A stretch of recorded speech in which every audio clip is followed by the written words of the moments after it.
اب ہے سبق کا اگلا حصہ، پڑھائی لکھائی کی مہارت۔ سوال نمبر 3، مثال کے مطابق ارکان سازی اور الفاظ سازی کریں۔ پیارے بچوں، ارکان سازی اور الفاظ سازی ہم ابتدائی جماعتوں ہی سے کر رہے ہیں۔ یہاں ایک مثال بھی دی ہوئی ہے، تو چلیں پھر مثال کے مطابق ارکان سازی اور الفاظ سازی کرتے ہیں۔ حرف چ اور حرف چھوٹی یہ کو ملنے سے رکن بنے گا، چی۔ اس طرح حرف نون اور حرف چھوٹی یہ کے ملنے سے رکن بنے گا، نی۔ اب اگلے مرحلے میں رکن چی اور رکن نی کے ملنے سے لفظ بنے گا، چی نی۔ بچوں، اس مثال کے مطابق آپ ارکان اور لفظ بنا لیں گے کیا؟ چلے ہم حروف کے ملاپ سے ارکان اور ارکان کے ملاپ سے الفاظ سازی کرتے ہیں۔ سوال نمبر 4، گلی میں لکھی ہوئی یہ ہدایت پڑھیں اور ان کا مفہوم اپنے الفاظ میں بتائیں۔ پیارے بچوں، آپ کو گلی کی تصویر میں بورڈ لگے ہوئے نظر آ رہے ہیں نا؟ چلیے پہلے انہیں پڑھتے ہیں۔ ایک بورڈ پر لکھا ہے، گلی میں کوڑا کرکٹ مت پھینکیں۔ اس بورڈ پر لکھی گئی ہدایت تو بہت آسان ہے۔ اچھا، اس کا ہدایت کا مفہوم اپنے الفاظ میں بتائیں۔ اچھا، اب دیکھتے ہیں کہ دوسرے بورڈ پر کیا لکھا ہے۔ دوسرے بورڈ پر لکھا ہے، کوڑے کرکٹ سے مچھر پیدا ہوتا ہے۔ یہ تو بہت اچھی پتے کی بات لکھی کہ کوڑے کرکٹ باہر پھینکیں گے تو اس سے مچھر پیدا ہوگا۔ اچھا، اگر کوڑا کرکٹ باہر پھینکیں گے تو اس سے مچھر پیدا ہوگا، اگر مچھر پیدا ہو گیا تو اس کا نتیجہ کیا نکلے گا؟ اس کا جو نتیجہ نکلے گا وہ تیسرے بورڈ پر لکھا ہوا ہے۔ تیسرے بورڈ پر لکھا ہے، کوڑا کرکٹ مچھر، ملیریا اور ڈینگی جیسی بیماریاں پھیلاتا ہے۔ جی ہاں پیارے بچوں، اب آپ کو پتہ چل گیا نا کہ گلیوں کو صاف ستھرا رکھنا کیوں ضروری ہے۔ جی ہاں، اس طرح ملیریا اور ڈینگی جیسی بیماریوں سے بچ جائیں گے، کیونکہ ملیریا اور ڈینگی جیسی بیماریاں مچھروں کی وجہ سے پیدا ہوتی ہیں اور مچھر گندگی کی وجہ سے پیدا ہوتے ہیں۔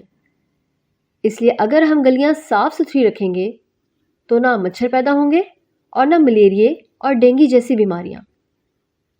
عددی ترتیب، دیا گیا پیراگراف پڑھیے۔ اس بار جماعت اول میں فاطمہ نے پہلی پوزیشن حاصل کی، زہرا نے دوسری، جبکہ رابعہ نے تیسری پوزیشن حاصل کی۔ استانی صاحبہ نے تینوں بچوں کو انعام دیا۔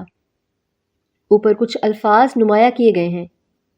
یہ الفاظ پہلی، دوسری اور تیسری پوزیشن حاصل کرنے والی طالبات کا درجہ اور ترتیب ظاہر کر رہے ہیں۔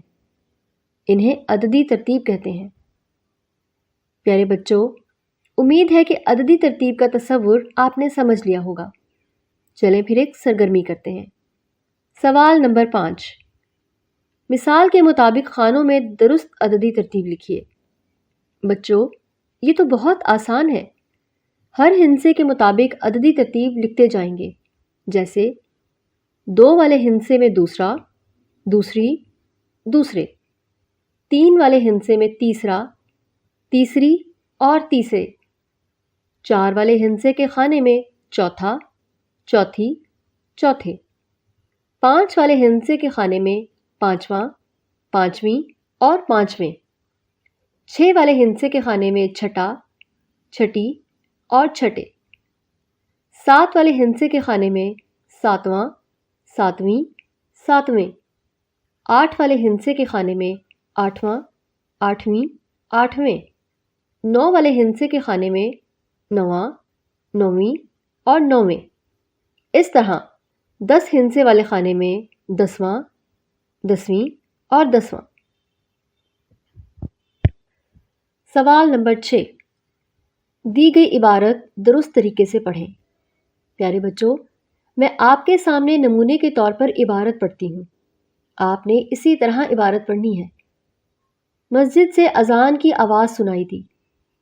دادا جان نے احمد کو آواز دی، بیٹا نماز کا وقت ہو گیا ہے۔ جی دادا جان، میں نماز کے لیے تیار ہوں، احمد نے جواب دیا۔ احمد نے سر پر ٹوپی رکھی اور دادا جان کے ساتھ نماز پڑھنے مسجد چلا گیا۔